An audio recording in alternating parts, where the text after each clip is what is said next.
மதகஜராஜா இந்த படத்தோட கதை என்னன்னு கேட்டீங்கன்னா, விஷால், சந்தானம், நிதின் சத்யா, சடகோபன் ரமேஷ் 4 பேரும் ஃப்ரெண்ட்ஸ். இவங்க வந்து தன் வாத்தியாரோட பொண்ணு கல்யாணத்துக்காக ஊருக்கு ஃபேமிலியோட கிளம்பி போறாங்க. சோ அப்படியே அவங்க அங்க கிளம்பி போனதுக்கு அப்புறம் அங்க என்னெல்லாம் நடக்குது, அந்த கல்யாணத்துல என்னெல்லாம் கலாட்டாலாம் நடக்குது அப்படிங்கறத ஒரு ஃபர்ஸ்ட் ஹாஃப் ஆகும்.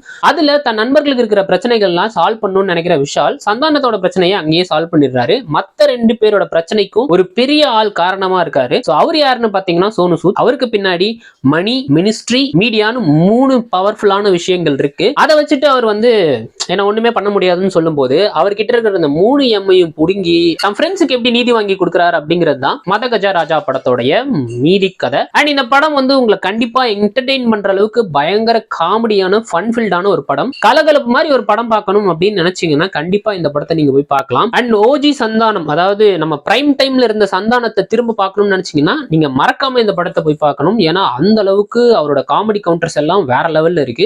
ரொம்ப லாஜிக் பாக்குற மாதிரி நீங்க இந்த படத்தை பாப்பீங்க அப்படின்னு சொன்னீங்கன்னா தயவு செஞ்சு இந்த படத்துக்கு போயிடாதீங்க. ஏன்னா இந்த படத்துல நிறைய லாஜிக் மீறல்கள் இருக்கும். ஆனா இந்த படம் கண்டிப்பா உங்களை எந்த இடத்துலயும் போர் அடிக்க விடாம பயங்கர என்டர்டைனரா ஃபன்ஃபில்டா கொண்டு போகுது. சோ ஒரு தடவை ஃபேமிலியோட போய் மறக்காம இந்த படத்தை ட்ரை பண்ணி பாருங்க.